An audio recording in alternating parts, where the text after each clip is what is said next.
A couple days ago, I was thinking about a conversation that I had months ago with one of my friends, and it was talking about the topic of overreacting. The conversation went a little bit like this. Doesn't matter, I was just overreacting. Why do you think you're overreacting? Because it wasn't that big of a deal. Well, did it matter to you?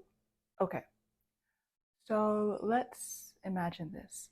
Let's say this is your emotions and this is you. If you were to give your emotions a voice, what would they say to you? It would probably say, "You're invalidating me." Okay, so could it be that maybe you're not overreacting, but your emotions are reacting to being invalidated over and over and over again? But many people don't often realize when it comes to overreacting, or the idea of overreacting is the psychology behind it. The psychology behind overreacting many times is somebody trying to protect themselves from a potential threat or stop a potential threat from happening at all. There are some cases where somebody overreacts because they might suppress their emotions, and because of that, their emotions build up and then it comes out in this intense emotional reaction. That can be seen in cases like involving little kids when they throw tantrums, or young adults when they might even be involved in criminal behavior. That can stem from a lack of processing of emotions that need to be dealt with, or lack of understanding of one's emotions. Or another thing that it could stem from is from the environment. When looking up the psychology of overreacting, there was something that I found called culture of honor. And it's not the same as honor culture. Culture of honor is when somebody is in an environment where there are no effective laws in place or systems in place to protect them, so much so that they have to depend on themselves to protect themselves. Part of protecting oneself is protecting one's reputation, so that somebody can keep up an image that they're not one who can be taken advantage of.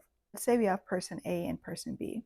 Person A just bought a new pair of shoes, clean Nikes or Jordans, and they're wearing them when they're on an outing. So person A is having a good time. Then let's say person B is walking past and they accidentally step on these shoes. Person A gets so upset, they start to yell and they start to have an altercation, and they start to say, "Oh, you need to pay me back for these shoes." At this point, everybody in the mall is looking at them, or in the setting is looking at them like, "What's the big deal? It was a mistake." However, person A gets so upset to the point that they decide to pull out a weapon or decide to physically injure that person B. Now, in some cases, this can be seen as overreacting, and I don't promote it, that behavior, or I don't think it's right. But when I found out that culture of honor is a thing, it makes sense. If this person grew up in an environment where they never had laws or effective security in place, where they could depend on other people having to protect them, like maybe they knew that the police wouldn't show up on time, or if they witnessed somebody else being betrayed by laws that were supposed to protect them, it could make somewhat sense to see how the person might feel like they need to protect themselves and react in these extreme and intense ways. So, something to consider when looking at somebody who might be overreacting: two things. One, have they ever had the chance to uncover and process their emotions that might be leading to this reaction? The second thing is, does this person come from a culture of honor, where they grew up in an environment where they had nobody to protect them, and then they have these strong reactions to protect their reputation so people know that they cannot be taken advantage of?